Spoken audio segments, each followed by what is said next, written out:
Explore Jackie O's mansion in Martha's Vineyard that sold for $65 million.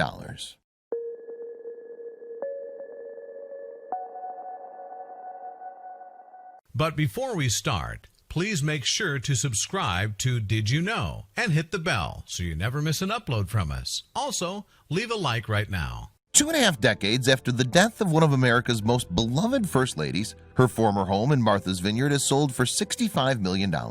Jacqueline Kennedy Onassis' luxury estate sits on an island south of Cape Cod. It's a tourist attraction known for its affluence, as many wealthy New Englanders have vacationed there for centuries. Jackie was one of the few year-rounders on the island, which is primarily a summer vacation spot. The incredible space includes 340 acres of land and 6,456 square feet of living space. Let's take a look around the estate and explore some interesting facts about the land it inhabits. The impressive home is so giant that it has its own name. The 340-acre land is called Red Gate Farm, though it certainly is far from traditional farmland. However, the place had previously been a sheep farm. The house was built by famous architect Hugh Newell Jacobson in 1981, along with a 2-story guest house. Prior to these additions, the only living space on the property was a small hunting cabin. Jackie's daughter, Jacqueline Kennedy, hired the Dean of Yale School of Architecture to redesign and expand the main home in the year 2000.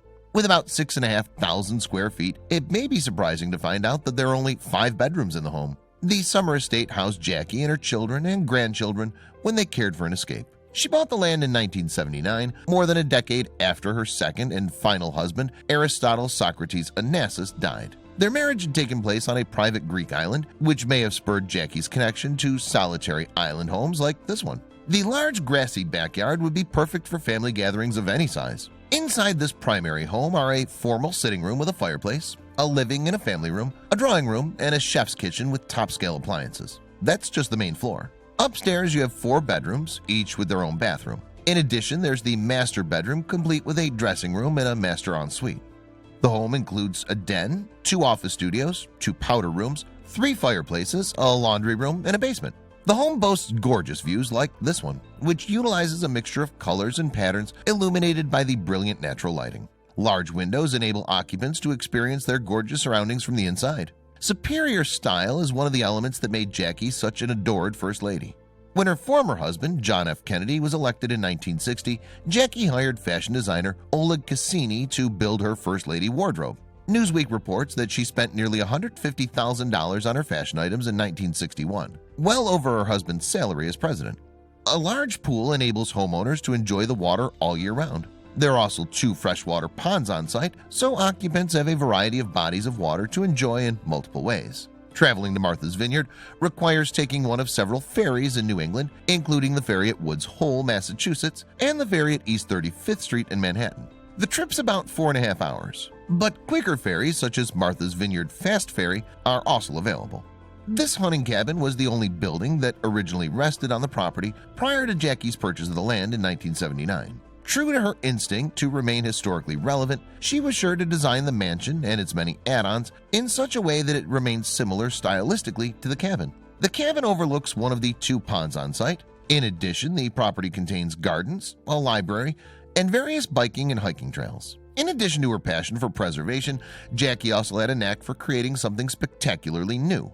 Not only did she do this in the form of several extravagant living spaces on the property, but she also added a small and charming touch to the farmland. Jackie had a gazebo-style treehouse sturdily built for her grandchildren.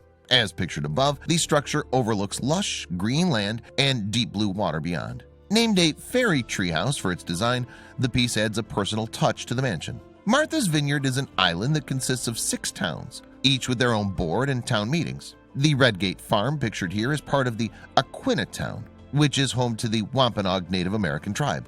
The calm and quiet land was perfect for Jackie, who avoided the public eye more frequently after the death of John F. Kennedy. She was only 31 years old when he'd been elected, making her the 3rd youngest first lady to date. The greenhouse can be seen in this photograph to the left of the primary living space, behind the bright turquoise pool. The 2-story addition has 4 bedrooms, which would bring the estate's room count to 9. But it doesn't end there. A 3-bedroom caretaker's house and a 2-bedroom guest apartment are also on the property, bringing the grand total to 14 bedrooms, spanning 4 separate units total.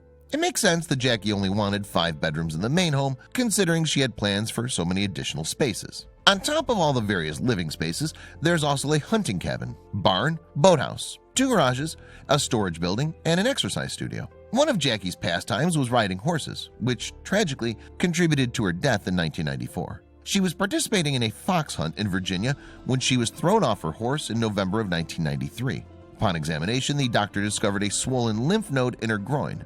Her health continued to decline, and in January of 1994, she began chemotherapy for non-Hodgkin lymphoma. She died in her sleep that May. A lighthouse at the top of the property's steep shoreline adds to the maritime feel of the place. The area juxtaposes the urban setting that dominated Jackie's young adulthood. After college, Jackie won a junior editorship at Vogue. She quit after one day following the editor's critique of her single status at 22 years old. According to her biography by Barbara Leeming, Jackie was considered too old to be single by her high-class social circles. It makes sense why she was introduced to John F. Kennedy the following year and engaged to him shortly thereafter. Many writers have secluded homes in nature that they can retreat to in order to have peace of mind. Jackie received her college degree in French literature and spent her later years editing books. Martha's Vineyard would have been an ideal place to get work done near the water, as it was for many writers. Authors including Shel Silverstein, David McCullough, Judy Blume, and Dorothy West all have lived on the island. Many other celebrities have visited out of a need to get away and out of the limelight.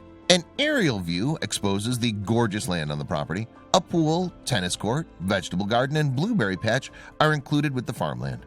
The estate also has over a mile of Atlantic Ocean beachfront. The landscapes were designed by Jackie's friend Rachel, known as Bunny Mellon. Bunny had redesigned the Rose Garden at the White House and is a renowned horticulturist and landscape designer. The surrounding nature looks so impressive that it's hard to remember the placement of those trees were planned. The home boasts panoramic views of both the ocean and extensive farmland. Coastal views permeate most of the rooms, while over a mile of private beachfront offers a secluded escape to the water. Jackie notably wanted to attend college near New York City, but her parents preferred that she go to school that was more isolated. This may help to explain Jackie's appreciation of expansive landscapes and ample privacy. After all, she did build a separate building for her guests and caretakers. For those who don't prefer traveling by water, you also have the option to travel by plane. Martha's Vineyard has its very own airport that flies year-round from Boston and other areas, and seasonally from New York. Once on the island, Martha's Vineyard Transit Authority provides a bus service year-round. The place has been a hotspot for tourists since the summer weather isn't just beautiful, but also tends to remain in the low 80 degrees Fahrenheit. The year-round population is only around 17,000 according to the Martha's Vineyard website, but jumps to as many as 200,000 in the summer. Martha's Vineyard was used by various United States Armed Forces in the 1940s for training and practices. It's also the island where Jackie's former relative through marriage, Ted Kennedy, crashed a car that fatally injured Mary Jo Kopechne, a staff member on the Robert Kennedy campaign. Perhaps the island's most popular piece of trivia, the movie Jaws was filmed at Martha's Vineyard. In 2005, a week-long festival celebrated the 30th anniversary of the movie. Jackie maintained the home until her death in 1994. Unfortunately, just 5 years after she passed, her son, John F. Kennedy Jr., and his wife, Carolyn Bessette, and his sister-in-law, Lauren Bessette, died in a plane crash while John flew the aircraft to Martha's Vineyard. The incident follows suit with the Kennedy curse, a popularized term describing the string of calamities that seem characteristic of the Kennedy family. As unfortunate as her circumstances may have been, Jackie still has been featured 27 times in the Gallup list of the 10 most admired people of the latter half of the 1900s. Jackie's first project as First Lady was to incorporate more historical elements into the White House's interior design. The reason for the lack of past furnishings was a presidential tradition where presidents and their families could take items from the White House when they left office. To end this tradition, Jackie implemented a bill stating that White House furnishings would be the property of the Smithsonian Institution and founded the Committee for the Preservation of the White House. Her love of traditional colonial-style spaces explains why she enjoyed this Cape Cod-style home, which has been preserved for 4 decades. Jackie was born in Southampton, New York, but spent much of her time on the Hammersmith Farm in Long Island. She was a competitive horse rider who loved to read and learn languages. Considering her upbringing and hobbies, it makes sense that she found solace in this East Coast island in the final decades of her life. The island itself was originally named by its native people, Nope, meaning land between the streams. In 1602, its name was changed to Martha's Vineyard after a British sailor's daughter, Martha, and the viney undergrowth near its coastline. Ironically, there are no wine vineyards on the island. The total land area of Martha's Vineyard is only about 96 square miles. Nearly 125 miles trace the island shoreline. From this aerial view, you can see the impressive estate nestled into the lush greenery.